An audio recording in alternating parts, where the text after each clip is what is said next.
Hey, good morning, everyone. Please stand for the Pledge of Allegiance.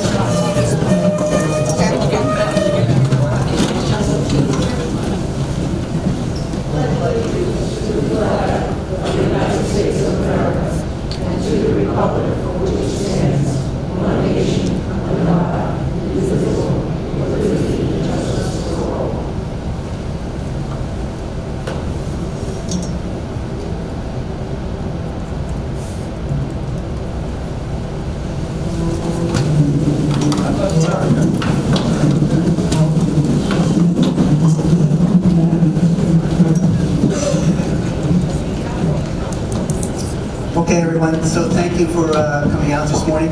We definitely have a great crowd this morning. Just as a reminder, because of the amount of people that we have, just be respectful that we're only going to have one person, can only come up at one time for that specific question, okay? So, we can't entertain multiple questions, for the same person, okay? We basically have two special guests today. We have the Lakewood Township Municipal Authority, and we have our current broker, USI Insurance Services. So at first, we're going to bring up Florence Baum and his team from the MUA. They have some important information regarding our water services, especially with our irrigation and some of the costs of some of this stuff.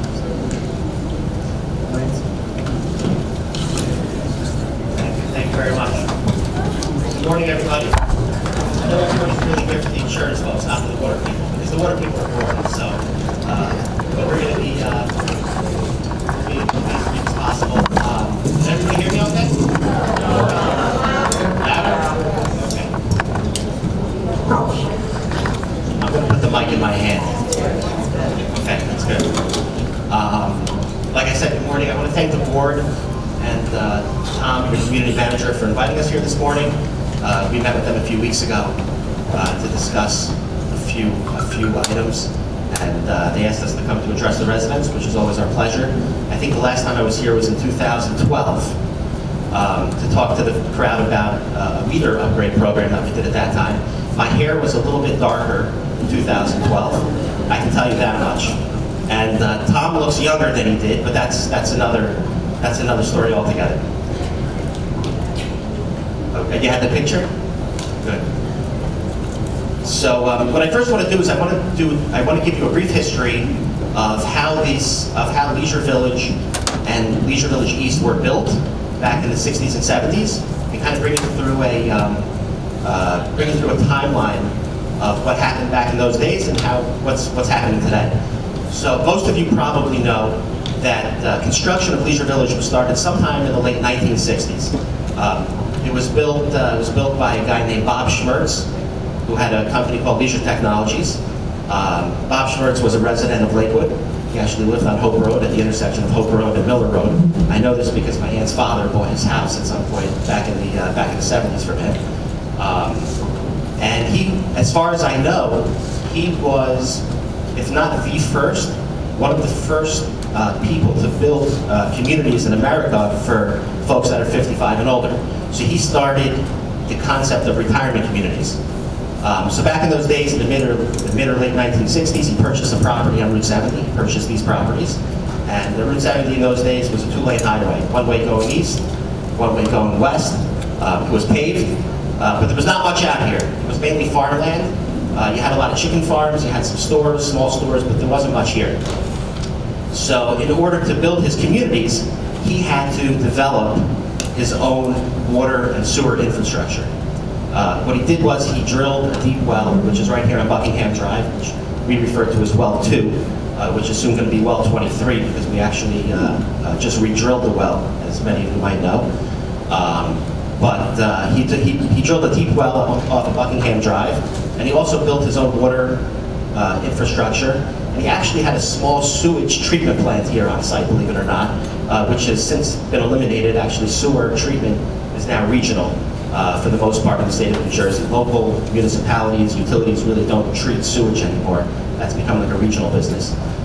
So So he built his own water infrastructure, own sewer infrastructure.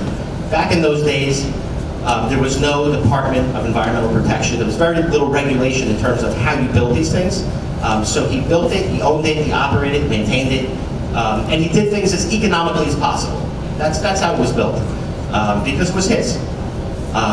At some point in the early 1970s, he handed the system over to the predecessor of the Municipal Utilities Authority, which I think was called the Lakewood Water Company at the time.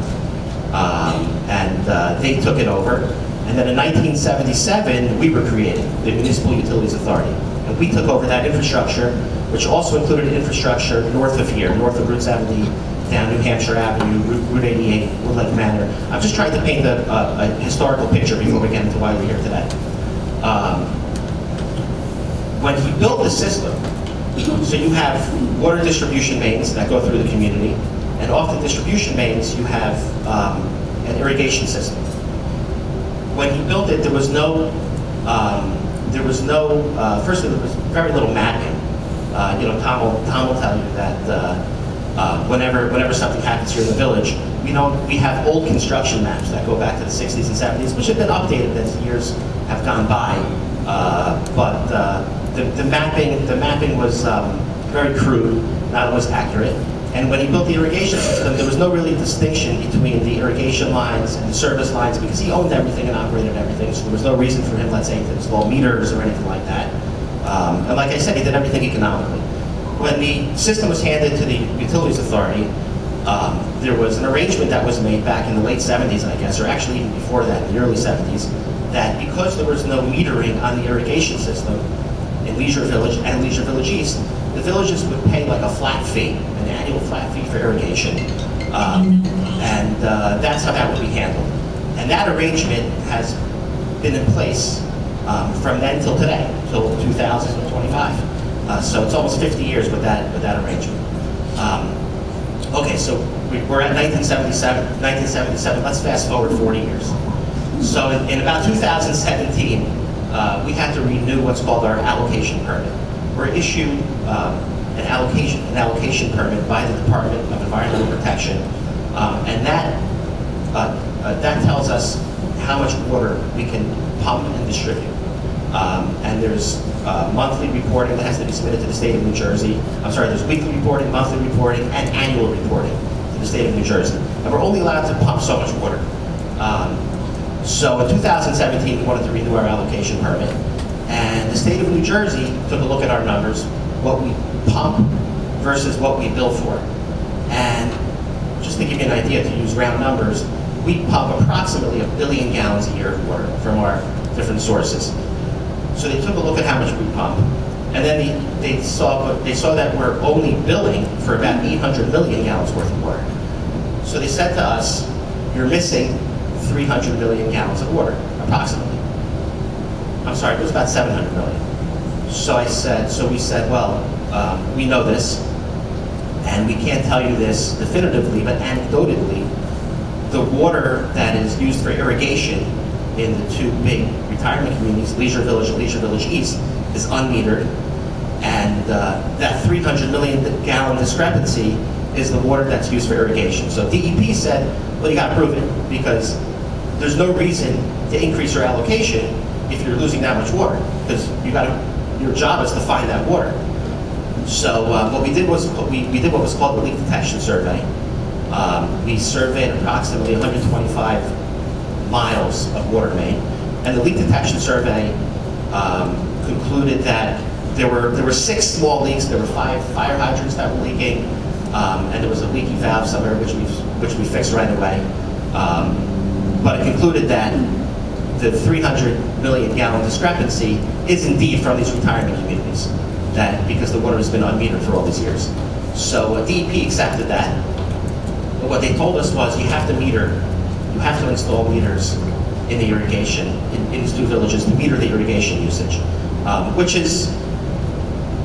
should have been done 50 years ago by the developer, but that, in those days things were much different, like I said. So we did that. In October 2023, we completed that project. We installed 11 or 12 meters where the water comes at different connection points of where the water comes in to both Leisure Village and Leisure Village East. So we installed those meters, and of course we did that in conjunction with the community management, because we were on site. Some of you may have seen us on site, our contractor on site installing those meters. And we monitored those meters for about a year. So we finished in late October 2023. We monitored those till about November 2024. And almost to the gallon, we found that there was approximately 300 million gallons of water being used in the villages for irrigation. So our thought process all these years, it was concluded that that's where the water is. So we met a few weeks ago with Tom and with your board to explain to them what we did, even though they were aware, but we wanted to refresh everybody's memories. And just to give you an idea of what we're talking about. So the village, all these years, like I said, it was a flat fee for irrigation. The flat fee for irrigation in 2025, and it's been increased over the years just with our regular rate increases. But even with the regular rate increases, sometimes for whatever reason, I've been at the utility authority 15 years, since 2009, but sometimes for whatever reason, back in the 80s and 90s, the fee wasn't increased, but in general, it's been increased with the regular rate increases. So the fee is about $160,000 a year. That's what Leisure Village currently pays for irrigation to the MUA. If you calculate the actual usage, so the Leisure Village is using about 200 million gallons a year for irrigation. That's what so from November 2023 through October 2024, we calculated about 200 million gallons being used for irrigation. If you take that, the actual charge would be over $1 million to the village, to Leisure Village. So the discrepancy, I'm just going to use even numbers. The difference between what the village is currently being charged or has currently been charged, has been charged for the last 50 years versus what the actual charge should be is about $1 million. $1 million is a lot of money. And I know some people say, yeah, I hear from people, what's $1 million? $1 million is a lot of money. We approached Tom and your board not to come collect $1 million. We approached the community to figure out a way of how to work together and somehow bring the usage and the charge up to where it should be after all these years. So what we proposed to the board was that, and again, this was just a proposal. There's been ongoing discussions between Tom and the board. This is not set in stone. What we proposed was that, so let's just say you have $1 million discrepancy. Over the next 5 years, I'm sorry, but, okay, I wasn't sure if you had a question, if you couldn't hear. Over the next 5 years, what we would do is, if you're charged, let's say, $160 in 2025, 2026, we would charge $360,000, right? In other words, we would cap the bill of $360,000. So regardless, even if you used more, so let's say, assuming your usage continued at 200 million gallons a year, we would only cap it at $360. If you use less, obviously we would charge less, but we would cap it at $360. In 2027, we would cap it at $560, right? So again, even if you used more, we would cap it. If you use less, we would charge less until we get to year 5, where you have like that true up, so to speak. And again, we would only charge for actual usage. Any year where you would use less, that's all you would be charged for. This was just a proposal that we threw out, that we would start in 2026. We wouldn't start this year because I think it's too soon to do something drastic like that.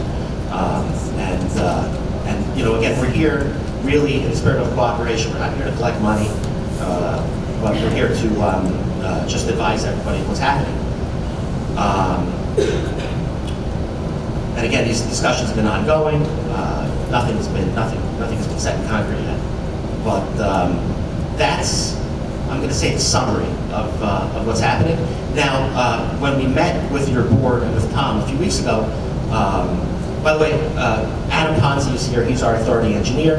And this is Don Sondak, who's our chief financial officer. I apologize, I forgot to introduce them in the beginning. But Adam actually had some ideas of how of how the village can take a look at the irrigation usage, possibly reduce that usage, and then Rutgers University has some guidelines.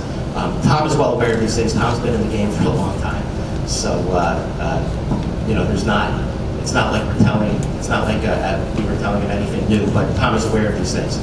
So there could be ways to possibly reduce irrigation over time. The idea of drilling your own irrigation wells was brought up. It's fine by us if you can get that approved by the state of New Jersey. We have no objection to that. So there were different ideas that are being thrown around. That's the summary. That's the summary of what's happening. And by the way, I'm the executive director of the MUA. I apologize. I didn't make the introductions before I started. But that's the summary. I don't know if the board wanted me to add anything, or if I had more questions, or if I could take questions from you guys in the crowd. No, I think it was a great explanation. I mean, if anybody has any questions for the MUA now, it would be a good time to come up.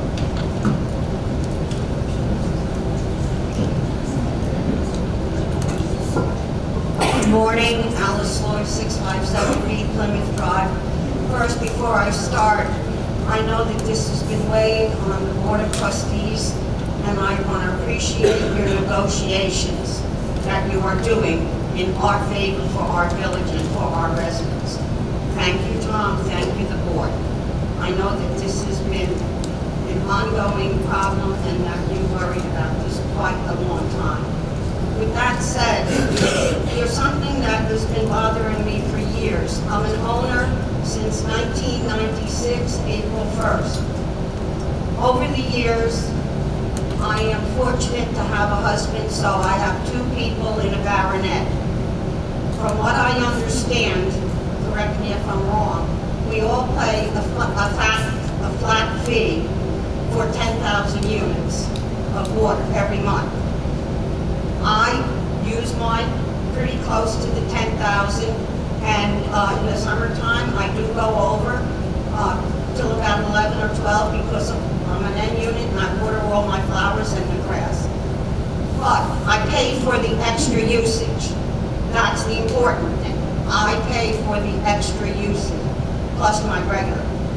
But this village has multiple people that are one person in a unit. And I have many friends in here, and so I know what their usage is. They are being billed for 10,000 units and using 5 or 6 or 7. So for however long that 10,000 units are, and I know it's been at least 29 years, you have made out money on the people here in the village. And to me, some kind of adjustment that if the people here are not using their 10,000, that goes to the board to be used for irrigation. There's got to be some kind of, you've been a winner for over 30 years, or 50 years, or 60, that the village has been here. And single people in their unit, I don't know how many we have in here, we have about 2,300 homes. So even if we have a third or a fourth, they're paying more money than they should for something that they're not using. Thank you.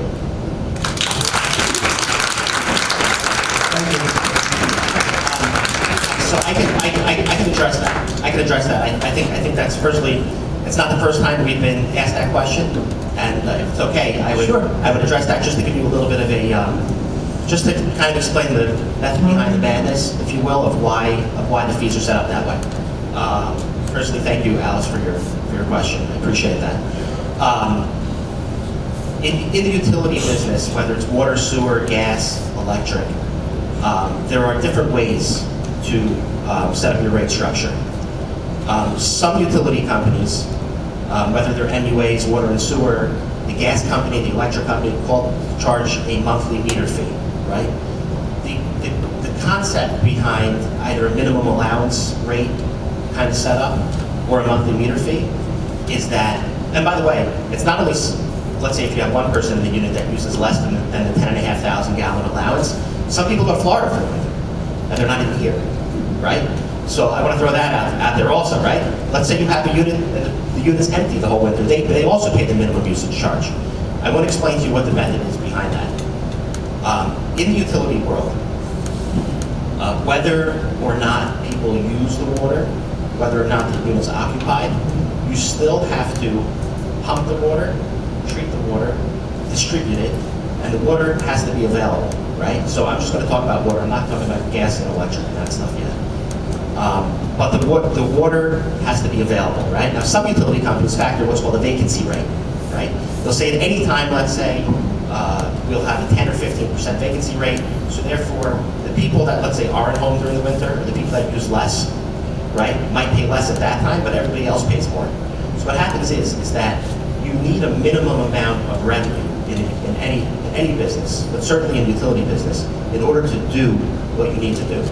I'm going to say that over the last 15 years, just to give you an example, we've put over $60 million of infrastructure improvements back into the ground. We've done approximately $30 million in water treatment improvements. Now, many of these things are mandated by either the EPA, which is the Environmental Protection Agency, or DEP, right? But either way, we've done about $30 million worth of water treatment improvements. We're actually finishing up about $15 million now. We've done all different sorts of work, whether it's metering upgrades, replacing old pipe, which you have to do. Many utility companies don't do that, unfortunately, but that kind of stuff you have to do. So the reason for the minimum consumption setup is because you do need a minimum amount of revenue in order to operate, in order to do what we need to do. And the water is there. You know, the water is available. God forbid there's a fire. If the person decides to come home, you know, when you turn on the faucet, it's always there. And in order to do that, you do need that minimum amount of revenue. I know sometimes that answer is not always the best answer, the answer that people like to hear, but we do get that question asked a lot. And I think it's something that needs to be addressed. That's why I just wanted to tell you a little bit about why we do that.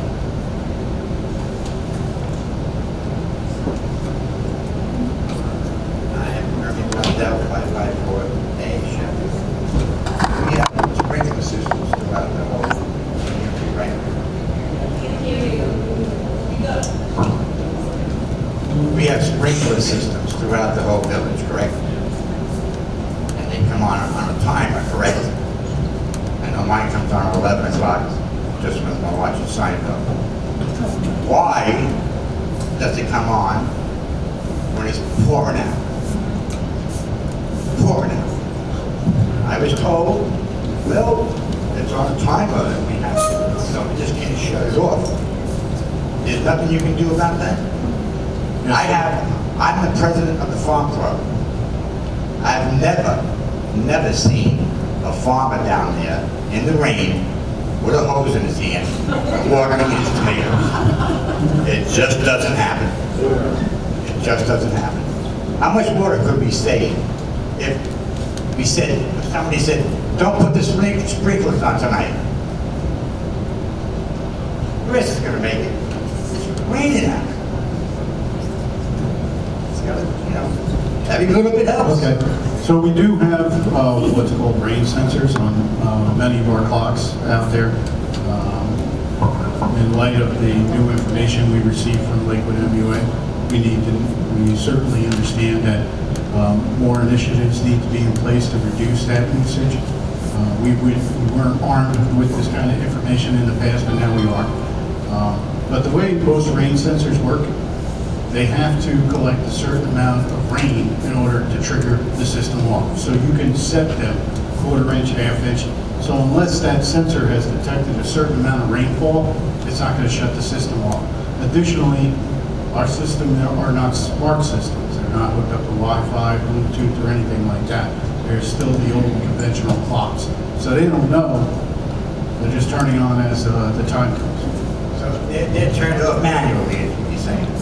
Not by... Well, the clocks are set for specific times and durations, but there is a rain sensor. And once again, you have to accumulate a certain amount of rainfall before the system shuts off. The irrigation system is really intended to help support natural rainfall. When you're not having that rainfall, this rain sensor is not going to work. So for the road. We're just shoveling traffic against the tires. Rains out, sprinklers come on. Well, they do make more modernized system where you can access them wirelessly, but that would be a tremendous upgrade, and that's something we can look into, but, you know, if the community wants to move forward, and the board wants to move forward with making that kind of investment in the system, then certainly possible.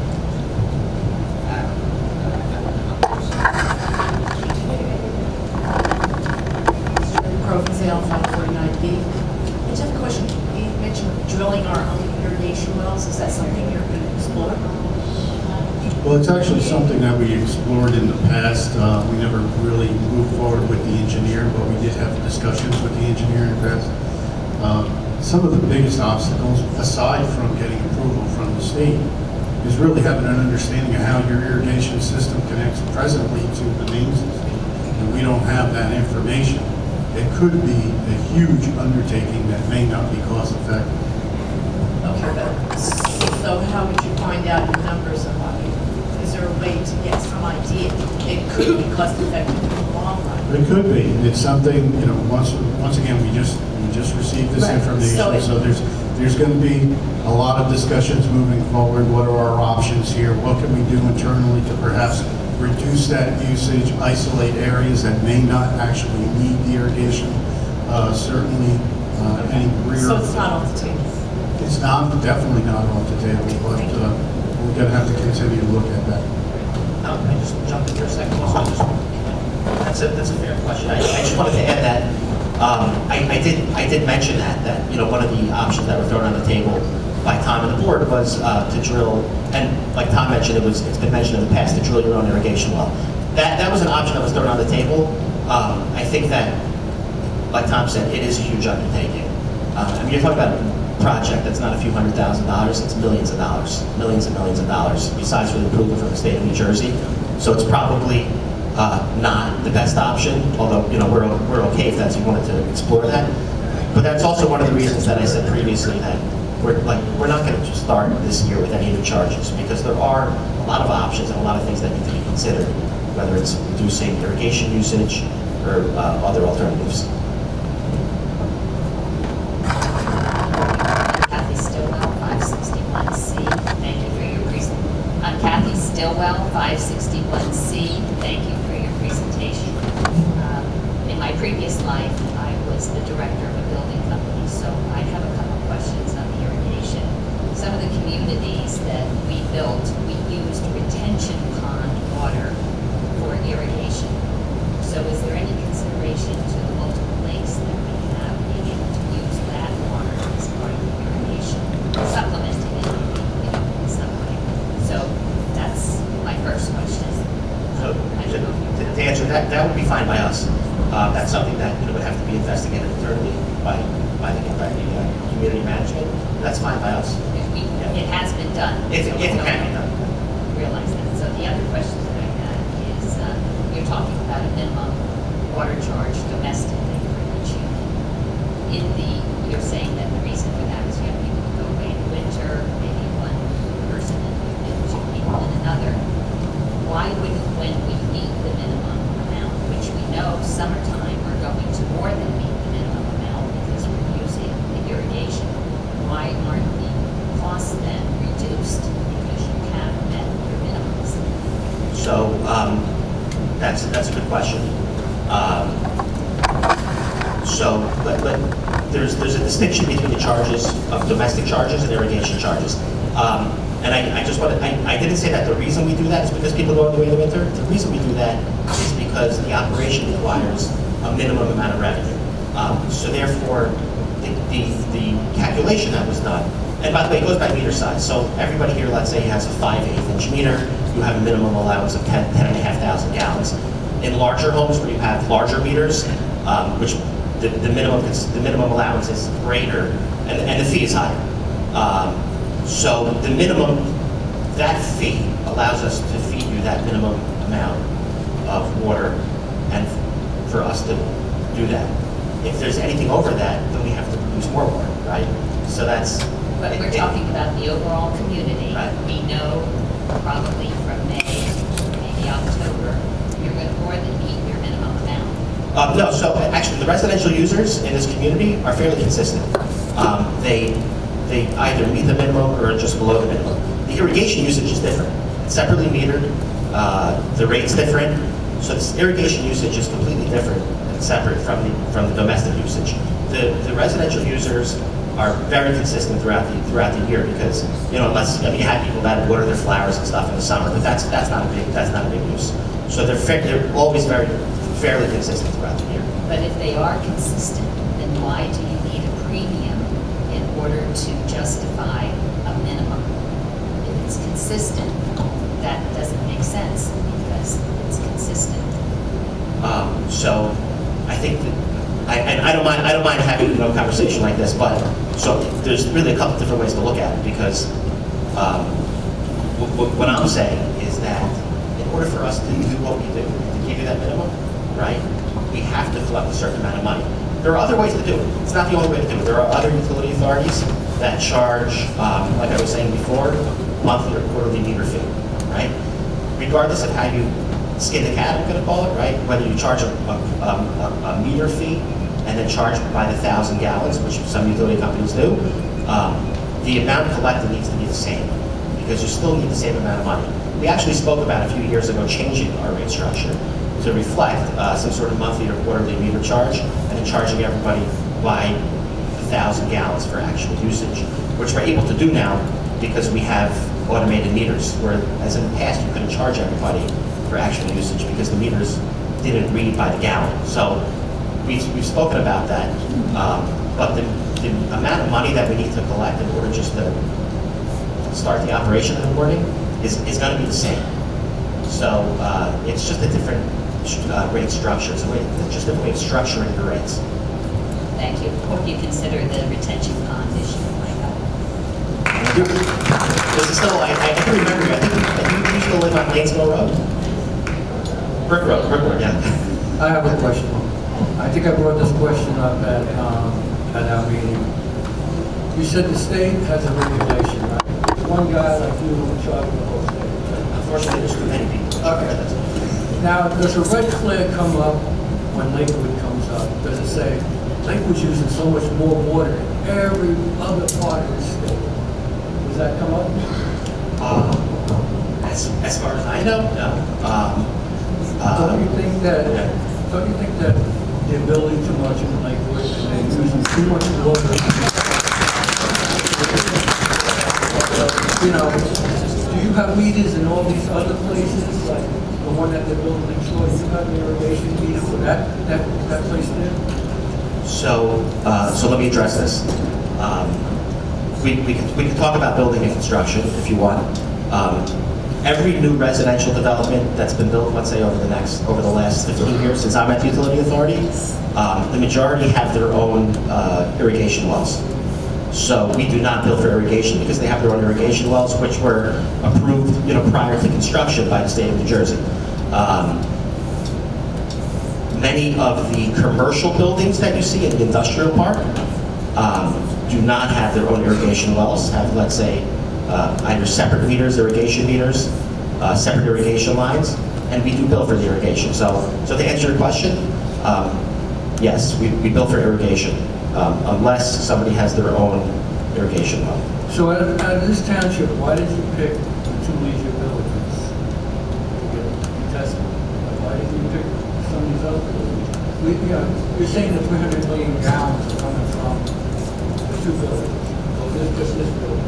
Right? No, yeah, for the two villages, Leisure Village and Leisure Village East. So if you don't know what's coming out of the village, you say you have these meters, but we didn't put the meters that you have in this place over there. So you know exactly. Don't you think they're building too much in Lakewood? Eventually the water's going to run out. There's not going to be enough water to supply for the thousands of buildings. So I want to make sure I understand the question. Are you asking why we have to install the meters in Leisure Village? Yes. Okay, so I will. All right, so let me address that. The state of New Jersey, the Department of Environmental Protection, has a basic guideline, a basic rule of thumb of of what they want to see in terms of unaccounted for water. Right? Unaccounted for water is water that we're pumping but not billing for. Right? So if I'm pumping, like I said before, 1 billion gallons, but I'm only billing for 700 million gallons, that's the unaccounted water. In that case, it's about 30%. The guideline in the state of New Jersey is that your unaccounted for water has to be below 15%. Right? Because every system is going to have leaks. There's going to be things that you don't know about. There's going to be connections that are unmetered, people that move in and install a water line and don't tell you about it. That happens, right? Not a lot, but it happens. So you'll never have a system that has 0% unaccounted for water. But the rule of thumb is that they want to see 15% or less. And so what I was saying before was that when we went to renew our allocation permit, they saw unaccounted for water at 30%, which is extremely high, 30%. We know that we do not have a leaky water system. Our water system is built very well. And we know that we don't have tens of millions of gallons of water just leaking out of our water pipes. What we did know was that we have irrigation usage in Leisure Village and Leisure Village East, which is unmetered. We didn't know that. And we knew anecdotally, as I stated before, that 300 million gallons is probably irrigation usage. Through the,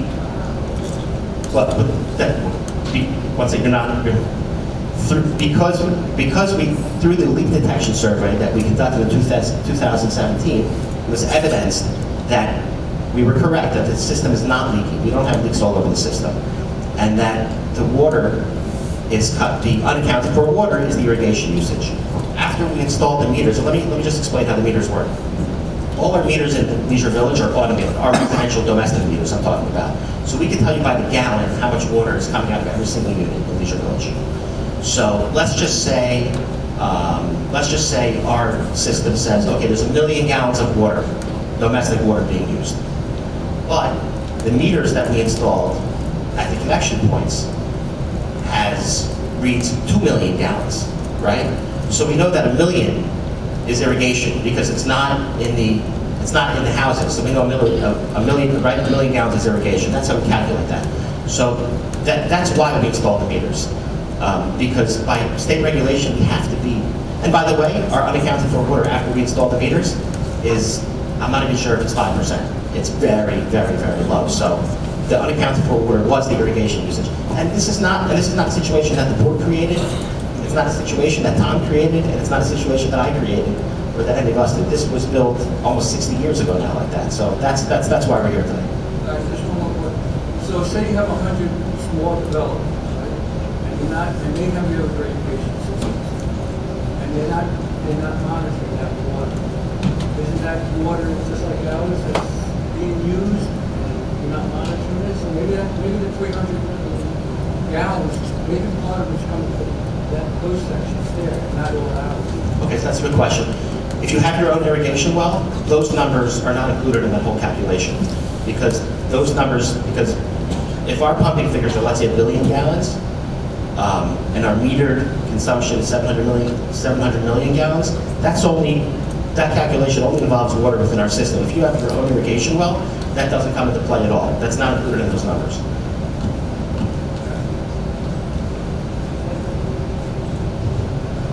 Thank you. Sure. My name is Marley Berman, 156C Primacy. I'm just curious, in financial year 2024, did the MUA, how much did they earn? Did you make a profit over and above operating costs? I would just like to know how much that was, if you could tell us. Okay, sure. So, I think a little bit, just a little background of how we compile our annual operating budget. So, we calculate a minimum amount of revenue. We have loans from what's called the iBank, which is a division of the Department of Environmental Protection that we've taken advantage of over the last 15, 20 years to conduct certain improvements. So we have our operating expenses, right? We know, let's say it's going to cost us $14 million to operate. We have our anticipated revenue. I'm just giving you, just round numbers. our anticipated revenue is $15 million, so you have $1 million left at the end of the year. I'm just giving you an example, right? Our operating revenue versus our expenses are essentially calculated on our service charges, water and sewer service charges. The water and sewer service charges is how we collect most of our revenue. By our bond covenants through our loans with the state of New Jersey, mandate that we have to do 110% bond, service coverage every year. So when we do our budget every year, we calculate X amount of dollars left over, plus 110% to cover our bond covenants. So in addition to service charges, there's something called connection fees. Connection fees are charged for new construction. So we were just talking about all the construction that you see around town, right, new construction. For every new unit that connects into the system, in addition to the regular service charges, there's what's called a connection fee. Connection fees are mandated by the state of New Jersey. And those connection fees, the purpose behind those is because every new unit that comes into the system is theoretically more maintenance, more improvement, more operation, right? So the connection fee, the theory behind that is to help defray that cost. So in addition to the service charges, we collect connection fees from new construction. So we probably had, I know you're going to ask, how much do you have left over? All I want is one thing. That is how much you made in 2020.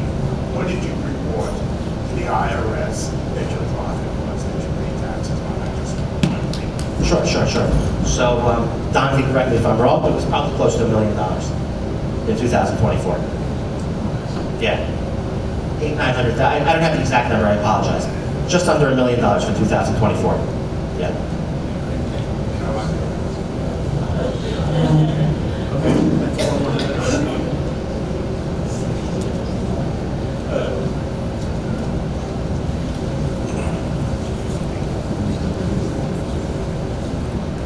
Morning.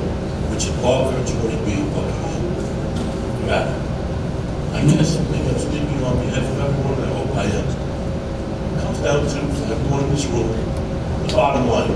Maintenance go up, insurances go up, taxes go up.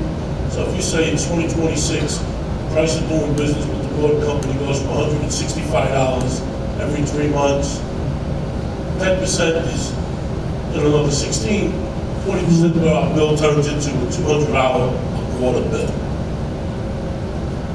Electric just went up. We all know we're all in the same ship here. Is that a number that's feasible for you to say, look, it's going to go up, we know it's going to go up, is the number going to be 10%, 20%, or a stupid number? The stupid number is anything over 20%. I mean, what was the ballpark? Everybody works here with a pen and pencil trying to figure out what they're doing. You're going from 16, you're going to 10%, say what we've done in the past in Wood Lake, Man, or wherever the hell we did it. What do you think? That's a fair question. So, to answer that question, we're not here to say that your bill's going up. What we're here to say is that the village is going to start paying for irrigation that was never paid for in the past. So, I hear the grumbling. So let me just finish up. The reason that we're not going to commence any new charges in 2025 is because we don't know how much more the village is going to pay. I think there are things that the community is going to investigate in terms of how to reduce irrigation usage, possibly do some other things to bring that cost down. That's why we're not starting this year. So on the community end, the community management is going to have to figure out how much is this going to cost us annually, right? So I threw out there a 5-year true-up before, right? That 5-year true-up could be 6 or 7 or 8 years. We haven't negotiated that. We're not here to collect the money and say we need the money, and that could turn into a 10-year payment possibly. So the percentage, I don't know the percentage, but that's why we're here to try to work as best we can with community management with the residents. So I don't have, unfortunately, at this point. Let's see what happens. That's very important to all of us in this room. Sure. Okay. My second little question. Irrigation, regular water, I don't know. Like across the street on 70 West, they stopped building after the Wawa because they couldn't put water into the systems to continue building. Am I making something like that up, or it's pretty true, you being in the MUA, you should know about that? But our cost, that might go up in 2026, 3%, 10%, 20%, is that going to be used just for the irrigation purposes here? Or is it going to go into the whole grand pot of Lakewood to help them figure out their water problem? This is Fair enough. So let me address that. I'm not sure which project you're referring to, on Route 70? Talking about the old flea market? Yeah. Okay, talking about the old flea market, okay. The old flea market, we have committed to servicing them for many years now. I don't know why construction stopped at that project, I have no idea. But I can tell you it's not a water or sewer issue. We've committed for many years, we have the capacity. That's not, I don't know why they stopped the project. We were actually wondering that ourselves because we have unfinished business with them. So, but that's that. There's no water or sewer issue as far, at that project. The money that we're talking about collecting is solely for your irrigation usage. So the answer is it's going to go into our general operating revenue account. Yeah, of course, but the money is only for your irrigation usage. That's it. Suzanne Fletcher Smith, 262D Kingston. So we have our bill from MUA that we get every quarter, right? And some of the water is in that. Our personal water bill is in that. That's correct. That's only your And then personal. there's going to be what we're talking about. So, and that's going up, obviously. They just went up. So we're going to have that increase, and then we're going to have an increase probably in our monthly. Is that what we're looking at? So we're getting a double increase on our water. Right. The bill that you get at your house quarter is solely your domestic usage.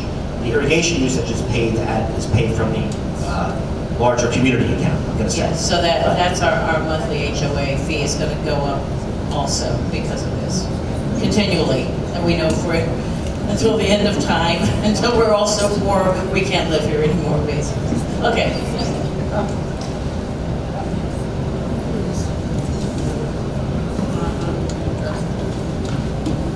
Morning, Bill Bishop, 181B Sterling Court. I think our way to eliminate this is to give the Board of Trustees a homework assignment to find the best drought-resistant grass or fescue, and we can eliminate the irrigation cost.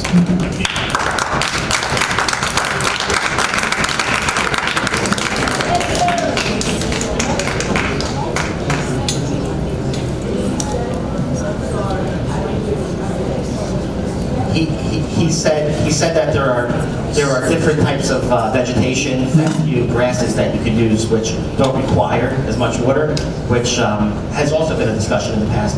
But that's the point that he wanted to bring up. Yeah, right? Sir, excuse me, sir, you were already up. Excuse me, sir. You were already up once already, so we have to move on. Yep. Sorry.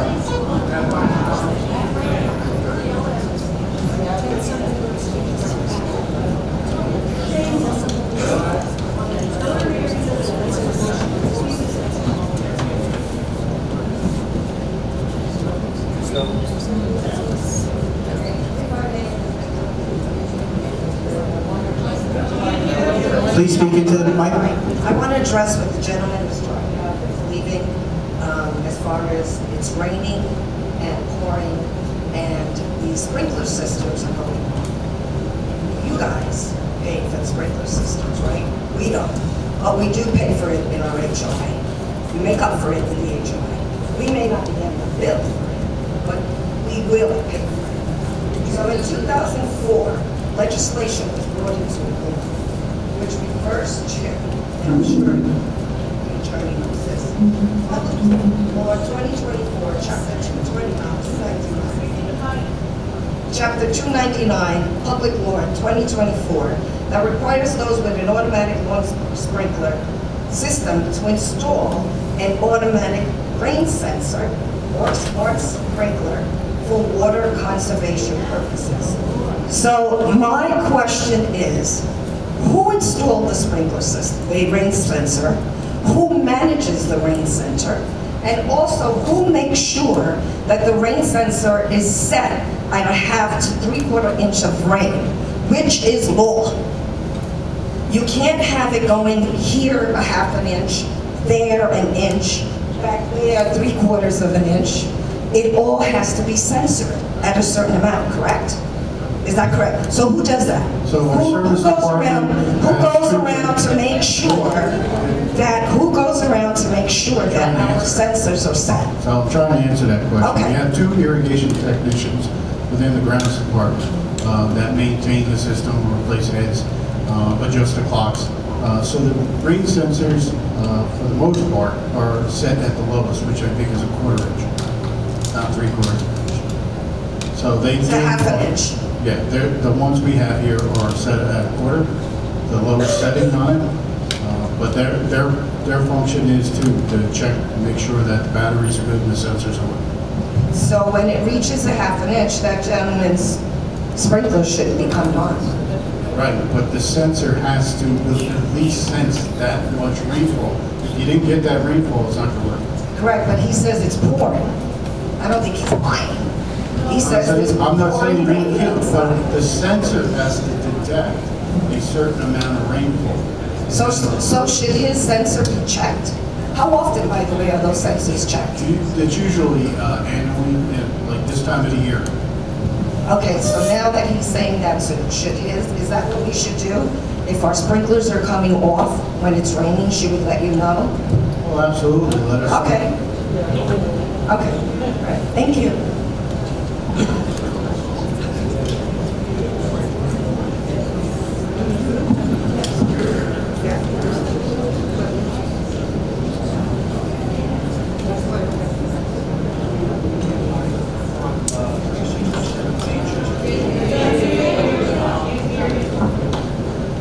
From 367B Chesterfield Court. Months ago, it took over 16 to 18 months. He's a tall guy, the pedestal wasn't set for him. I'm from 367B Chesterfield Court. And for several months, by Lake Avon there, water was running, and while these gentlemen were supposed to fix the problem, it was raining, the water was still flowing, and they never fixed it properly. Why is that? So I'm not sure if that's a question for the community. I don't know where Lake Avon is. I don't think that was something that had to do with the water company. Right across the way. Okay, yeah, I'm not Right across the way. Okay. Gallons of water was being wasted. It was still raining, and we're going to wind up paying for this. Tom, yeah, I'm not sure if that was. Trying to understand, is it coming up out of the ground? Is it an It's coming up irrigation? out of the ground, and these gentlemen who were supposed to fix it properly, it took months and months and months, people lost power. And one of the gentlemen I know who lives by there had to leave his house because power was off, and water wasn't properly. I'll look into it. Thank you, Mr. Chairman.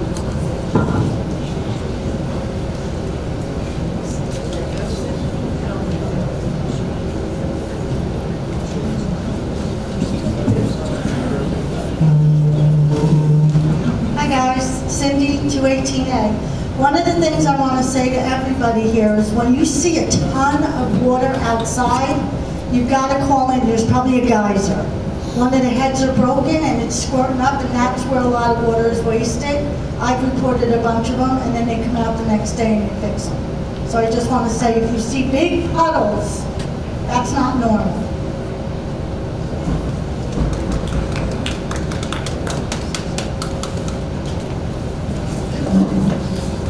Thank you, Mr. Baum.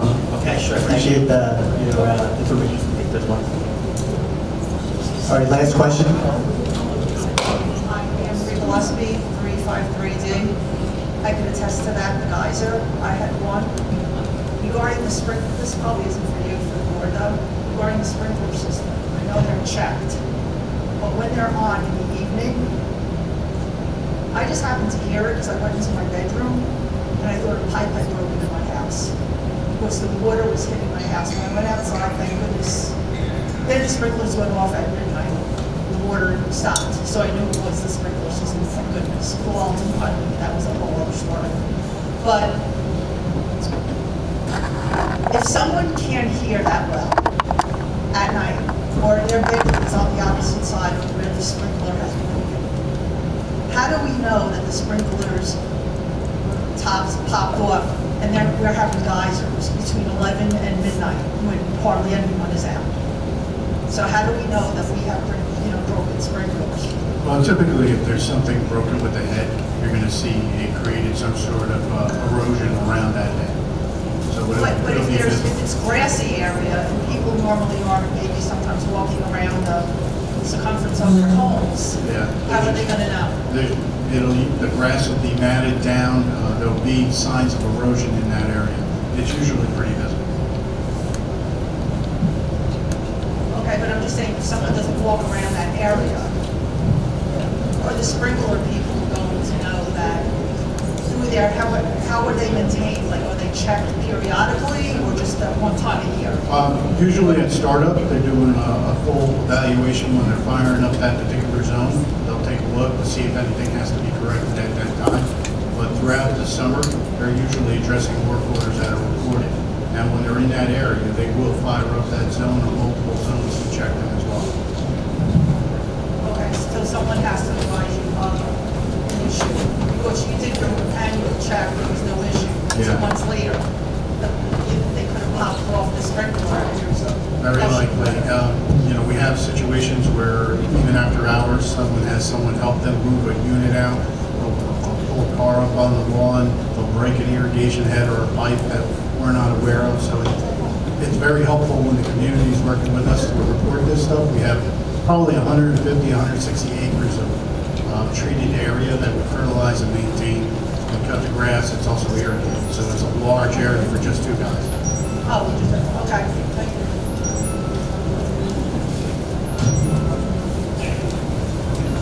Thank you very much. Thank you for having us. Thanks.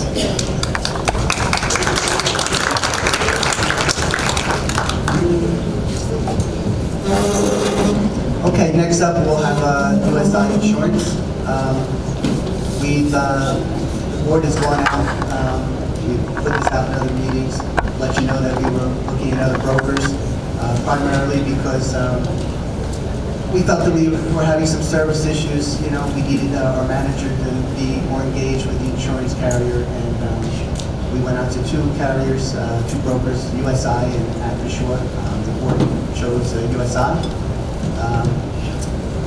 USI, for us, they're a local company. We have Debbie Pasquarelli here and Kim Manicone.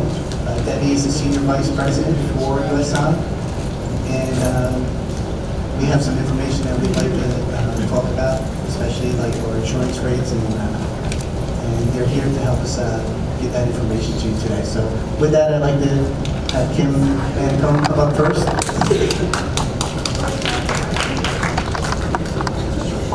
Can you hear me okay? Good morning, everyone, and thank you for having us in. Insurance is probably more fun than the water, hopefully, but can you hear me? Can you hear me? Okay, start again. Good morning, everyone, and thank you for having us in. We are USI Insurance Services. My name is Kim Manicone. I'm here with my colleague, Debbie Pasquarello. Since USI is new to the community as your insurance broker, just wanted to give you a little summary of who we are. We are a national middle market broker, which gives us extensive risk management capabilities and market clout. But what really means most important to you is that we have a local presence here, and our office is right in Toms River, that we have a full condo association, homeowners association department. We also have a claims advocate. Her name is Barbara, who works on all of the claims, that anything that comes in from the associations. She has very good relationships with the claims adjusters and the different claims departments. I've had her out here already to meet with Tom Kloss on different ways with reporting your claims so we can do the best job with that for you. I would like to just say thank you to Tom Kloss. It's a lot when you change brokers, and there was a lot of applications and different information that we needed to collect everything, and he was a pleasure to work with, but he was very quick with being responsive and getting us all of the information we need, which in turn made our lives much simpler and let us do the best job that we could for the community. So thank you, Tom, for that. I'm going to turn it over to my colleague Debbie, who's going to get into the market conditions and about your current program.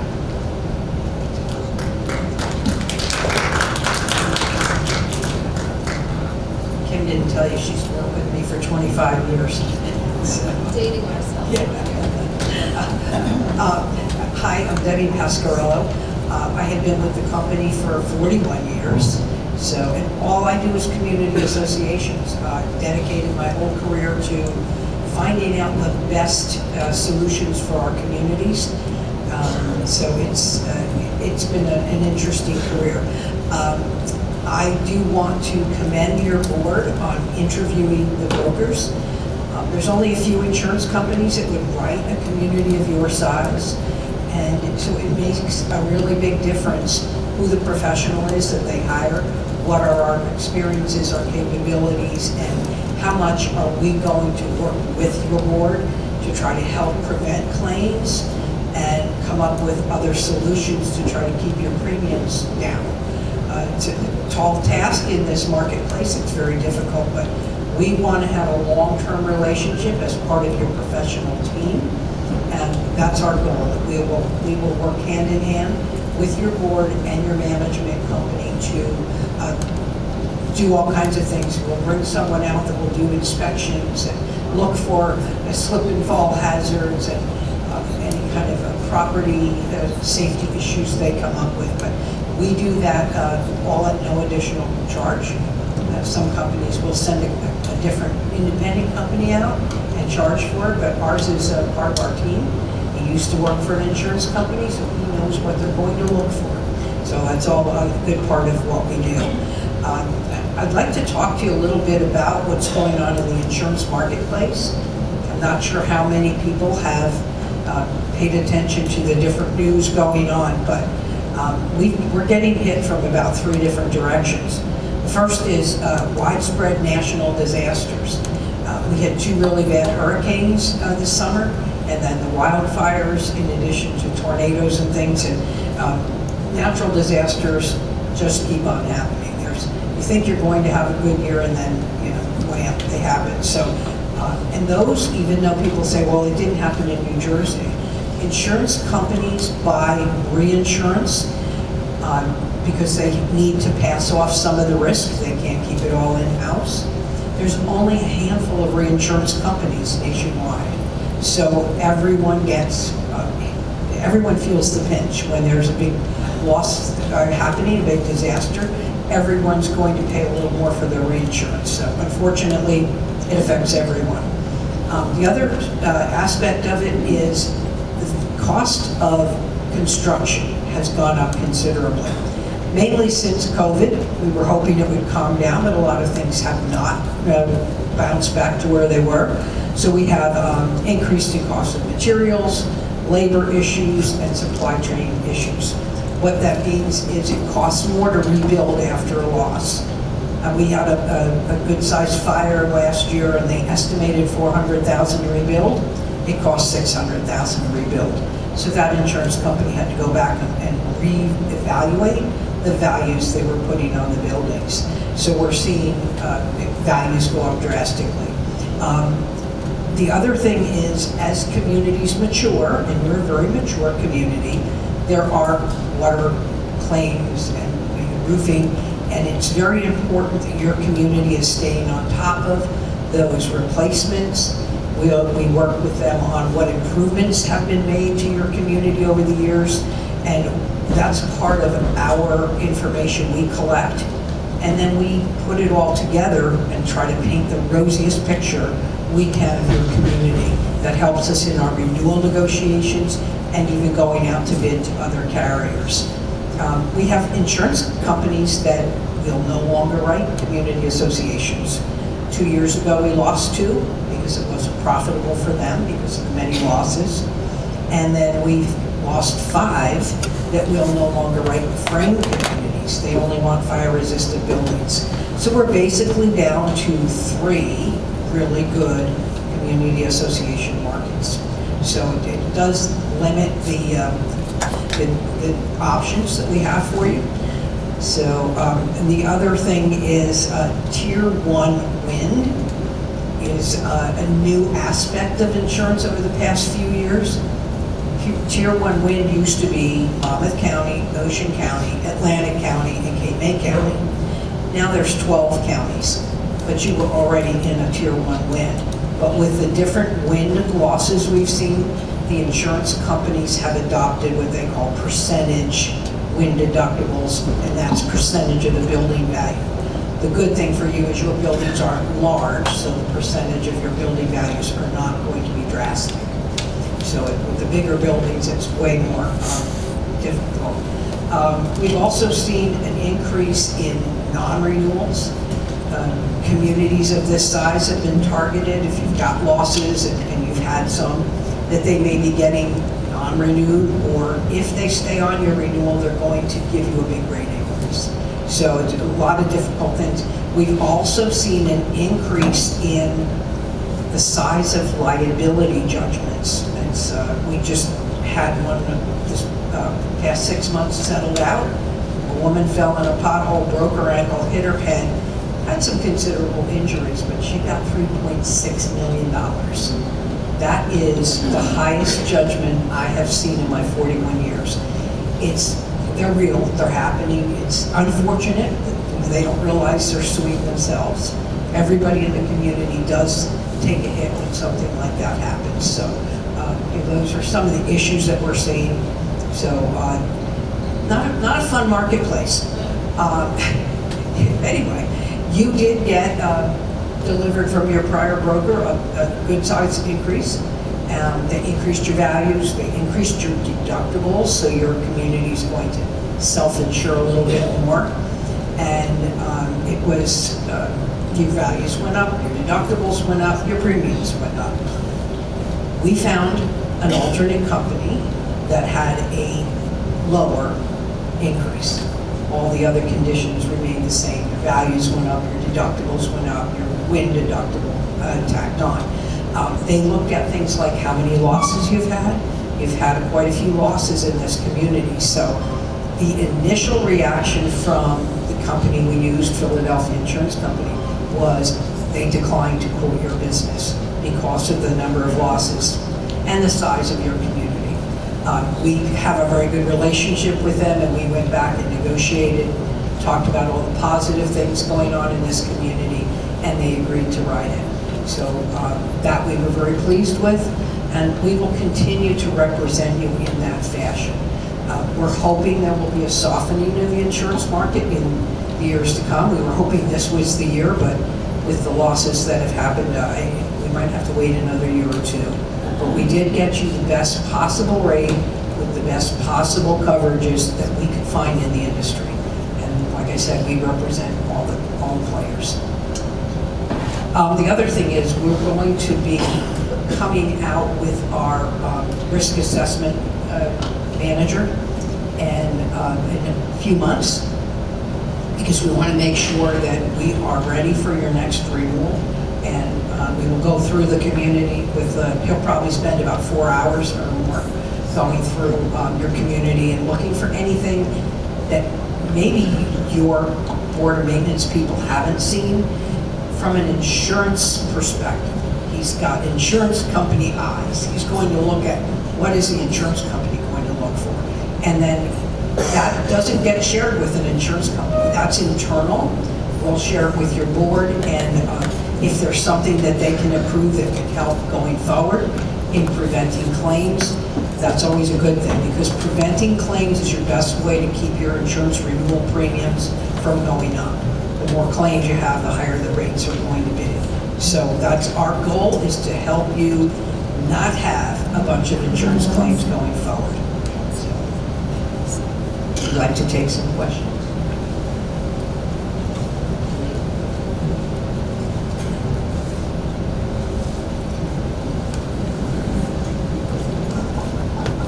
Charlotte Ellen Ashley, 142B Farrington Court.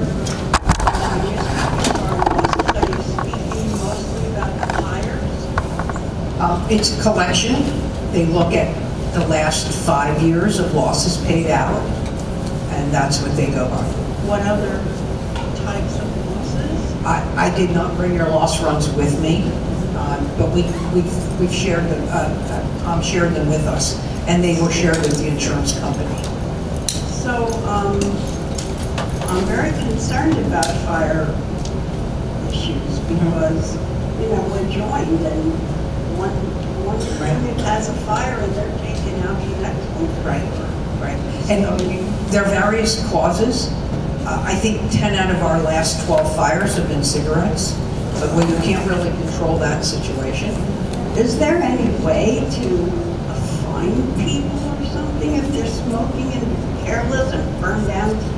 One of the things that's in your bylaws is your insurance company has to waive its right to subrogate against a negligent unit owner. So I believe that it's because every unit owner is part of the association and they didn't want you to be suing yourself. But every set of bylaws I've looked at in the past 40 plus years has had that requirement. Your insurance company cannot go after a homeowner's insurance company to recover damages even if they were negligent. So that's part of your bylaws. We don't have any control over that. We can give your board suggested resolutions they may want to make for different things, and then they will discuss that with their attorney and see what they are able to do. We talk more about water damage, loss prevention, because fires are not usually caused by a unit owner not maintaining something. That would be your water damage claims. But fires, there's not much you can do to try to prevent them.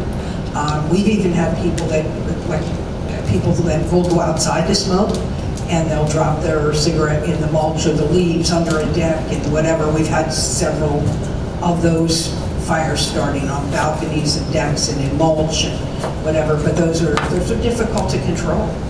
And you can put something in a newsletter maybe that would please be very cautious of how you're disposing of your cigarettes. But that's your board's decision if they want to address something like that. We'll give them ideas, but then they decide which ones they want to adopt. And just, I'll speak on this a little bit later, but there are 2 potential resolutions that the board is reviewing to help address some of these issues that Debbie's discussing today. And I'm going to get into that in my attorney's report today. So the insurance company, yes, do you give us any fire prevention seminar or anything like that, or?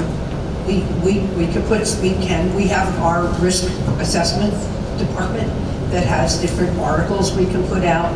We give also a residence letter that can go on your website, and importance of having your own condo owners policy, and importance of tenants having their own policy. We do have a lot of information that we will share with your board and management, and they can put them on your website. Okay, thank you. You're welcome.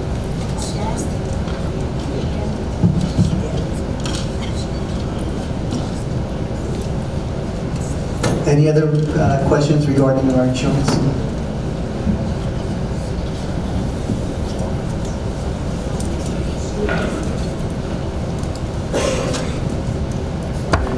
Parker, I'm over at 307C Malvern. First of all, thank you. Thankful job. So I know you're going to make everybody happy. I appreciate your effort. About the insurance. Now, I have private insurance for things within my walls. Okay, that's required by the community. Your insurance is going to cover the exterior and the roof. Is that my understanding? We do cover some parts of the interior of your unit for original specifications. But it's important for you to have your own coverage on any improvements and betterments and things like that. And you're going to have, things like carpeting and flooring and stuff covered on your policy. Okay, yeah, I went through that for, one step at a time with my insurance agent, covering each thing in my home. But you are primarily responsible for the roof, for the replacing the roof and damage, or Right, as long as it's a covered cause of loss, we're going to pay to put the building back together as it was. And it's basically meant for your catastrophic losses. So it's important that everyone does have a homeowner's policy as well.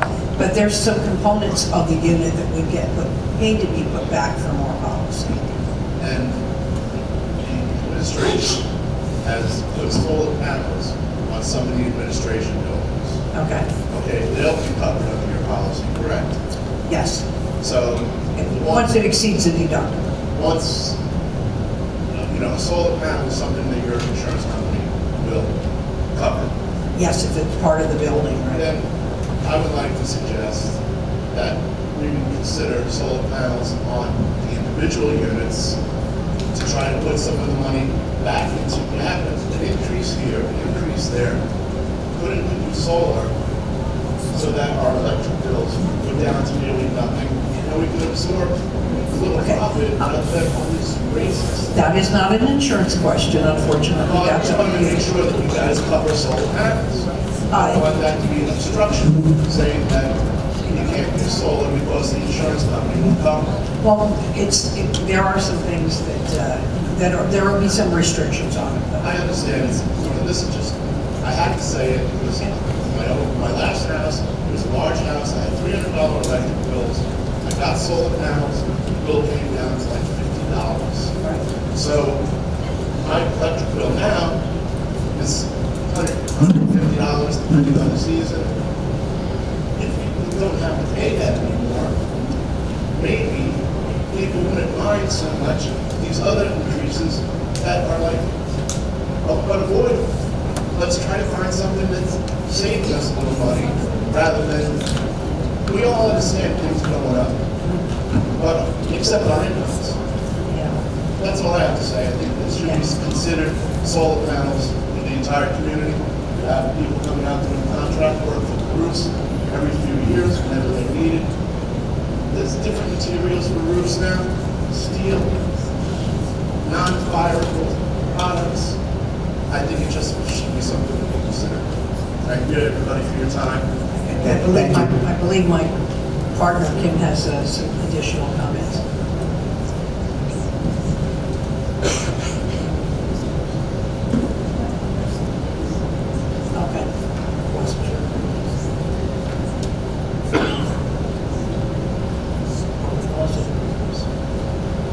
Okay. Okay. Okay. So, you wanted me to add something, which I have on here, but I wasn't sure how deep into the weeds they wanted to go. So, your premiums went from, this is not going to make anyone happy, $1,433,433. It went up to $2,682,633. Wow. Now, there is a good part to that, if you can believe that. First of all, we contributed, we cut our commission in half to help bring that down. And the other thing is,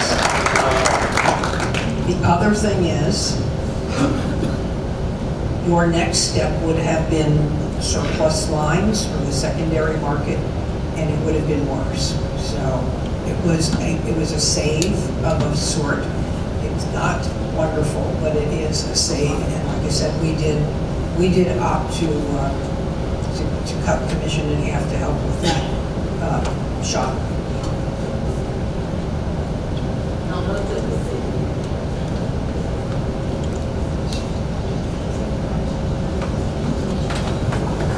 Hi, Alice, 657 Plymouth Drive. I just want to make something clear. I believe that your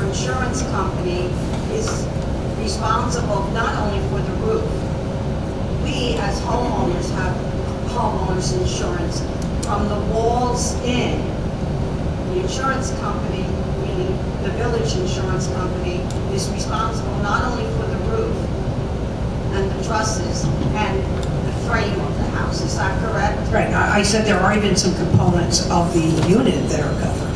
I've corrected him, it's not just the roof. No, I just wanted to Yeah. get back, No. so people understand Yep.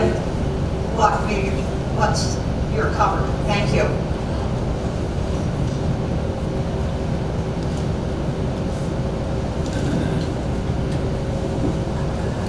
So again, not to go and kind of candy coat things, everybody understands that, this type of increase is going to affect our HOA fees, possible assessment going forward, for this year, and then also, obviously, we have X amount of dollars that are going to be already increased for next year. We wanted really USI to come in and try to, answer any of your questions. Quite honestly, you have really some of the best professionals there that if anybody's going to help us out, it's going to be them, without a doubt.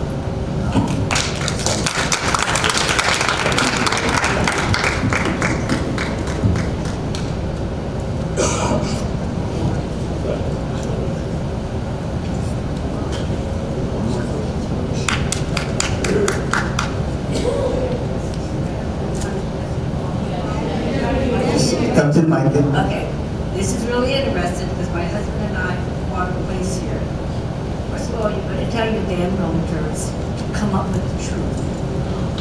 Over here, I said, how much is this? Is $50.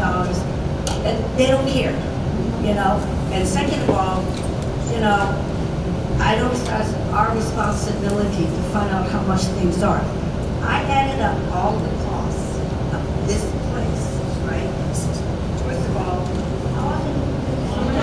how often do we pay the sewer charges? Is it 4 or 5 times? Yeah, it's quarterly. Quarterly. Okay, you got that, right? My home in Bridgewater is cheaper than this place to run. I mean, first of all, when you look at all this stuff, they say, okay, your HOA is this amount of money. That's not occurring. And every time to tell you the truth, I regret buying this piece of property. We only own it for. Ma'am, can you just try to stick to the insurance part right now? Oh. Well, if they would hurry up and tell exactly what does it cover. Sure, they went on and on and on with all the this and that. Just get down to the point. We've been here how long? Pretty long. It's just get to the point, how much it is, what does it cover, blah, blah, blah, blah, blah. I said, our company is, this is like, who cares? It's like, get to the point. The dollar amount and what it covers. Period. I've been here listening to you guys for almost 20 minutes. My company is this, I know this person for 25 years. What do we care? I don't care. It does make a difference to your community, how much we can help you. That's why we give a little down. I'm with United Healthcare. They'll come over to our house and tell us you go on and on. But you know what? Ma'am, listen. I'm not going to have you be rude to the guests. Okay? Thank you. Okay, and let me just clarify on what is covered in a unit so everybody's familiar. We're going to cover what the building was like originally. I'm pretty sure no one here is an original owner, but whatever would have been in their builder grade is covered shy of things like carpeting and flooring. So there are some limitations on it, but basically you would buy on your homeowner's policy improvements and betterments coverage that would protect you from any improvements you or a prior owner made to that unit. And then you're going to add your flooring in because that's one limitation that was put in. So, and then, I don't know how deductibles are handled and things like that, but you want to make sure you do have your own coverage as well. They would dovetail together to give you back what you have now. So if that's a little more clear there, I hope so. And And I have we did save, believe it or not, I told you it could be worse, we did save you $200,000 on that premium. And I misspoke a little bit. Being transparent, our commission is normally around 15%, and we went down to 6.5%. So we gave you more than half of that to try to contain the cost for you, because, you know, we feel your pain. We do. We live it too. I mean, I live in a condo. I understand the frustration of the costs going up. You know, the place I moved into was $3.25, and now it's $5.50 in a couple of years. So we live it. We're not without some of the same pain that we're going through. So, okay, hopefully that clarifies. Tim and Debbie, thank you so much. We really appreciate the information today. I think Sandy A has something she'd just like to speak. Yeah, my friend had a fire in her kitchen, microwave. The service she got, they painted her whole house because of the smoke. They cleaned every piece of clothing she had. They paid her for every spice bottle in her kitchen. Yeah. Well, no. In the village.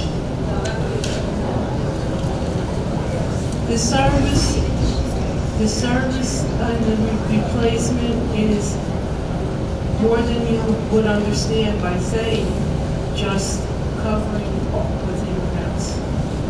Most of that would be on their homeowner's policy, but the structure, your interior would be pretty much put back together.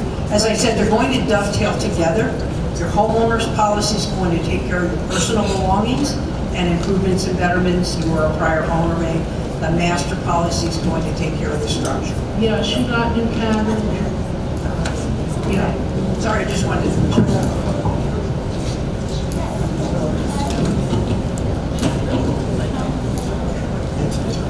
Okay, Tom.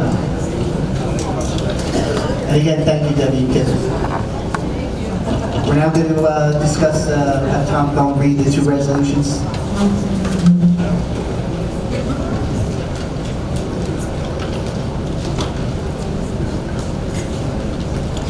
Resolution number 2025-02-2001, related to parking for units with 3 registered vehicles.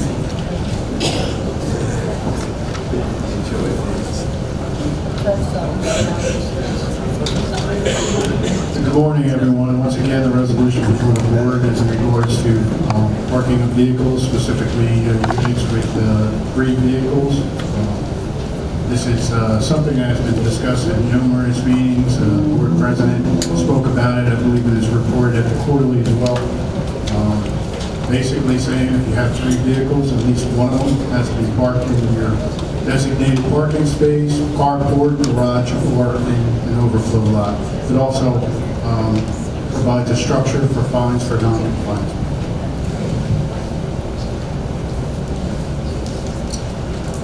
Anybody have any questions regarding that resolution? Okay, seeing none.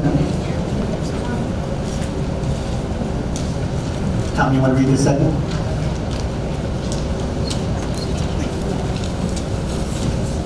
Approving, resolution number 2025-02-2002, approving lawn connections to provide landscape and ground maintenance service. Once again, good morning. The resolution before the board is approving lawn connection for lawns and grounds maintenance services. As you can see contained in the resolution, we received 2 bids from Green Lawn, Westchester, PA, and Lawn Connection from West Berlin, New Jersey.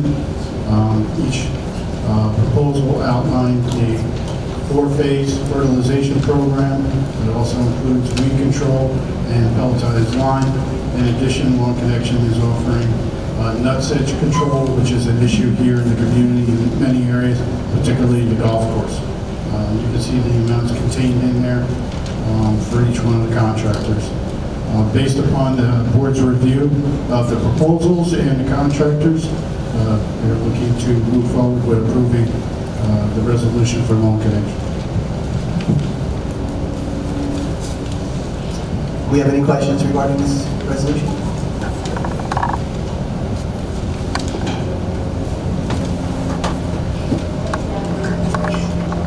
Supervisor 617, regarding the loan applications, have some experience with that stuff. We used to sell early green tea, commercial and residential. And one of the things that we do, insider information, a fall application solely will leave a lawn nearly as beautiful as 5 or 6 applications. So we're just trying to make money because we're a business. Also, the numerous applications we're getting require more irrigation. We're probably going to go with a renewable company, creating some markets. Renewable's better because there's not so much use of it. So it's definitely a better quality application. However, I would just recommend considering and maybe asking Rutgers expertise, because I know we do consult to consider less in quantity, especially if they're competitive. Do it by lineup to consider reducing the number of applications we get. Also, we make a lot better with navigation. Thanks so much. Thank you.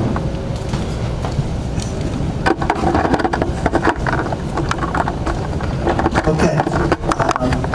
Call the clerk of this meeting. Tom, can you do roll call, please? Tom Haskell. Here. Cindy Acamano. Here. Junior Mapes. Here. Tom Petrosi's here. Tim Ring. Here. Glenn Wilder. Here. Sue Farrell. Susan Duran, trustee. Yes. Because Sue is here. Okay, thank you, Tom. We have a motion for the approval of the minutes of the meeting of January 16, 2025. I make a motion to approve. Second. I second. All in favor? Aye. Any noes? Any abstentions? The ayes have it. Okay. I have a motion from the floor to approve resolution number 2025.0220.01 for the parking. I move the motion. Second. Okay, all in favor? Aye. Any noes? Any abstentions? The ayes have it. Can I have a motion for resolution number 2025.02.20.02? Can I ask a question before that resolution goes through, just, Which one is that? second one? Second. Just real quick, I was just reading it. I don't care which one you think, green lawn or lawn connection. I guess my point being is, he's made a decision on lawn connection, which is fine. How do we base it? Just looking at the numbers, costs were a little higher for the lawn connection over green lawn. We have a previous extension with lawn connection that we're keeping them. It was just the golf course was like $5,000 more, and the other part was like $1,500 more. Both in favor of more costs with lawn connection. We're keeping that $6,500 in total. I just happened to notice it just now of, do we use, is our previous person on there that was showing loyalty to them? Or what made you think the one that's costing us $6,500 more on the resolution that's going to come up as soon as I leave? So That's all, thank you. So we have worked with both contractors before. Long Connection was in here for a number of years. The board did opt to go with Green Lawn for a couple of seasons. We did not see the communication and attention to the community as great as we did with Long Connection. That could be maybe because they're based out of Pennsylvania. There was very little follow-up that we saw when they were doing the applications, and the communication with our grounds foreman, I would have to say, was pretty poor. That being said, also in the proposals, you'll see Lawn Connection is also offering nut sedge control, which Green Lawn did not include. Thank you. Okay, so can I have a motion to approve resolution number 2025.02.20.02? I'll make the motion. Can I have a second? All in favor? Any noes? No. Any abstentions? Okay. 5 yeses, 2 noes.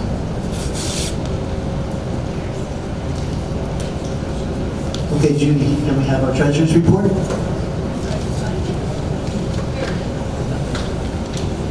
Hi, everybody. As of this morning, Ameriprise, our reserve accounts, we have $3,429,073.32. We've spent so far this month $1,426.15, which was for capital replacement.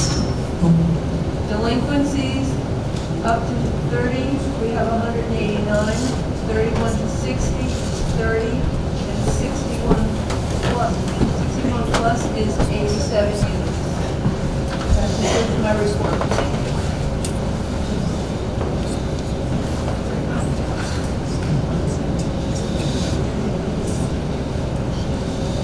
And now our attorney's report. Good morning. So we had the insurance representatives, and really what the board is focused on is how to reduce potential claims, reduce potential exposure. Some of us can't hear well. Let's have some respect. I'll speak on it. So the board obviously is well aware of the issues with insurance, and part of the efforts that we've been making is how to reduce the number of claims, how to reduce the potential exposure for liability for the association.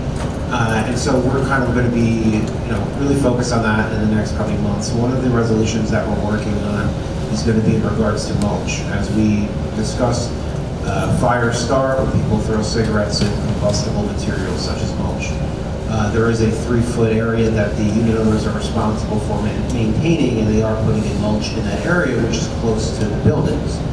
The board is discussing potentially approving a resolution that will prohibit laying down mulch in that area. You'll be allowed to install non-combustible materials, so your stone, your pea gravel, and those kinds of things. And again, this is still kind of in discussion, but combustible materials may not be permitted any longer in that area, and certainly the board is going to be looking to approve that if they are before the spring season, before people start to fire mulch and laying it down. So that will probably be approved, and then in the next meeting, I would imagine, just as soon as we finalize some of the language. The next resolution is in regards to the deductibles for the association and what they're responsible for and what they can allocate. The deductible for the association has increased to $25,000. What that means is if there's a loss, the association has to pay the first $25,000, and the rest goes to the insurance company. And the issue becomes, well, who is responsible for paying that $25,000 if somebody happens to fall asleep with a cigarette in their mouth? Right? Should the association and everyone else bear that expense, or should the particular owner that fell asleep with a cigarette or afflicted in the mulch be responsible for that? Obviously, identifying the cause of the fires is a project in and of itself. But regardless, the board is exploring. It's already in place to allocate the deductible, but what this is going to do is really focus on any negligent conduct of unit owners that cause a fire or cause a loss, and try to hold them more responsible for that. Everyone here has an HO6, I would hope. It's really, really important for everyone to contact their HO6 carrier and say, hey, what happens if the deductible from the association is shifted to me? Do I have any coverage for this? Often, if you have proper coverage, your HO6 will cover that deductible. Very, very important for you to contact your carrier and ask that question. And if they say no, ask, well, how can I purchase that type of coverage? That way we know we're not in the business of collecting against somebody for the deductible, but if you have coverage, that would certainly be helpful to the association. These are just two resolutions. Again, we're trying to reduce the amount of claims, reduce the amount of losses. It's a team effort. And yeah, that's my report today. Thank you, Greg. And now our village manager's report. Once again, good morning, everyone. Just a brief report for you this morning. This past winter, we did experience several minor snowstorms. The most recent one, we received information from our weather service that we received 4.7 inches in total. We certainly dodged a bullet with the one that was originally forecast for this week. Basically received nothing from what was originally looking at a potential nor'easter. I think the service department is, and all personnel involved with these past storms did an excellent job trying to keep up with the snow clearing, with the walks and the roadways. Quick report on the service building. So it's moving along. We finally got JCP out to give us electrical service and install the meter. Gas lines have been installed, so now we have heat. We can begin to work on the interior, getting the trim work, the doors, and the painting done. 403, working towards getting that started. All the demolition has been completed. Building materials and trusses are on order. I've heard from the contractor. They're hoping with the warmer weather next week, they're going to begin doing some framework on that particular building. 104, we're still working with the insurance carriers to get the final estimates. Once I have everything from the contractor and proof from the insurance adjuster, get that information over to our attorney to get an agreement in place. Right now, we still haven't gotten the all clear from the fire investigators to go in there and start doing any work. So, some of the residents that are involved, they don't really understand how long these issues can take to get cleared up. There's a lot of facets involved when you're dealing with fire claims such as this and dealing with numerous insurance carriers. That being said, that'll conclude my report for this morning. Thank you very much. Thank you, Tom. Do we have any committee reports? Safety and security, just be careful out there. There's a lot of branches falling. We had a lot of wind the last couple of days. People that walk. There's still, we're still in the winter season, so you got to watch out. There's going to be storms coming. If you get a one call, move your car. Otherwise, you're going to get towed or get a fine. The last couple of storms, we got a lot of people that got towed and complaining. If you get the one call, just move your car. There's plenty of spots here. We have a volunteer committee that will move your car for you. All you have to do is call the number, and we'll go get the car, or we'll meet you at the way, drop the car, and we'll take you home. That's simple. Thank you. Thank you, Tom. Judy? I'd just like to add on to that. If you're not on the one-call system, it would be a good idea to call the administration building and be put on the one-call. As far as my report, I'm sad to say that neighborhood representatives meeting for tomorrow had been canceled. Thank you. Thank you, Judy. Vice President? First of all, I'd like to thank our wonderful crew that took such good care of us with regard to, even though the snowstorms were not a lot of full ice and snow and everything else, they did an excellent job. And they worked hard, they worked overnight, they don't sleep. So thank you to them. I also want to thank the volunteers. I'll mention them briefly. We have a committee. They will not drive your car, but they will meet you at any of the overflow lots, bring you home, and bring you back to your the next day. So there's really no excuse to not move your car. So thank you. Thank you, Steve. And again, I want to thank everybody for coming out today. I mean, we have a very good crowd. I know some people mentioned why we didn't have this meeting at nighttime. The meeting is being recorded. I didn't really want to, I don't like changing schedules, but if there's any additional information, we will actually include it in the next nighttime meeting. this is difficult for us, as board members. We see the numbers, and we don't take a lot of, it's not easy for us to, give you these numbers, So, but we do everything we can to try to mitigate any of those numbers going forward. At least, with having the right vendors and having the right people coming in here. I'm happy that, Debbie and Kim came in to explain, same with the MUA, and hopefully going forward, as far as, getting this information out for you, we will continue to use professionals so that this way you guys have the answers that you need. With that, I've asked Tom to go and kind of give you some preliminary numbers as far as how this insurance is going to affect our HOA. So if you want to write some of this stuff down, but we will, again, probably be discussing this, but, I'd like to make sure that everybody here today at least has these numbers. Thank you. As you heard, our insurance brokers talk about what our previous premiums were and the significant increase. Going back, giving you a little bit of history lesson, our previous broker had previously told us in advance that we were looking at 30 to 50% increase. So that's what we were budgeting. And many of the individuals with that firm felt that it was going to come in closer to 30. So that's what the budget committee and I worked to set the budget up. Shortly before our renewal, probably 30 days, maybe a little bit more, before our renewal, we were told that our current incumbent carrier wanted 100% increase. So obviously that's a huge impact. The board very quickly started interviewing various brokerage firms, and as you are well aware, selected USI to help us and get us hopefully better rates working with either COU or Philadelphia. Once again, as you heard our brokers mention, a community this size and being now structurally built, there are very few options out there for the association.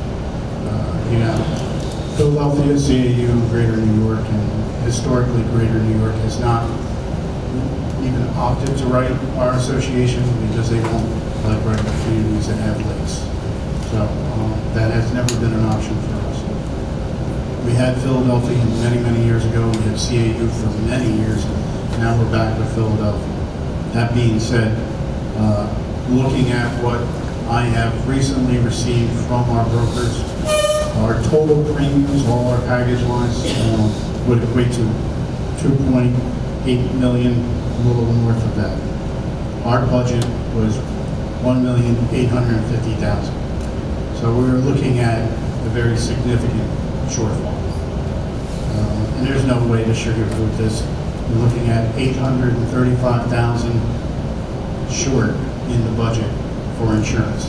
And a lot of these premiums got to be paid up front. So what we have been doing right now is postponing our contributions to the reserves just to make sure we can make those insurance payments and we have coverage in our community. But the board has a very tough decision. This is going to impact every homeowner in here. So right now, based upon these numbers, we're looking somewhere around $343 per unit. $343 for the year for a special assessment. That's correct. Well, that would be to make up the deficit for this year. But next year, that amount will be applied to next year's budget. And whatever increase Philadelphia comes back with, I hope it's not going to be big.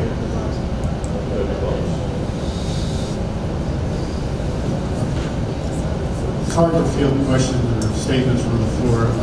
If you have any questions about what I said, please get up at the microphone.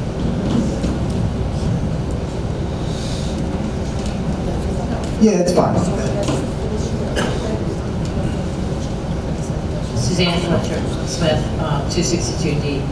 So we'll have a regular HOA that we're paying, and then we're going to have this assessment that will we be able to divide that up into the 12 payments, or like chunks, half and half? Or? So all of the board still has to discuss these numbers. I want to make sure all these numbers are tight from our brokers before we make a final recommendation to the board, and then the board can determine how they want that to be handled. If those that need installments, what those installments might be. And then in terms of the water, that's gonna be, we're gonna figure that out over the course of the year, because that's gonna start next year, and that will be another increase, I'm sure. Yeah, it's going to be ongoing Man, this is discussions. brutal, isn't it? It's not a good year for us. And I know a lot of other communities, our attorney can speak to it as well, are facing some significant increases as well as far as insurance goes. And it's just a tough market. Okay, thank you.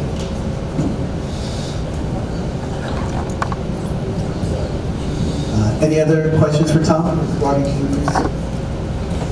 Once we have all those numbers, we'll be sure to make sure that we get that out to you. And that's it. Can I have a motion to adjourn the meeting?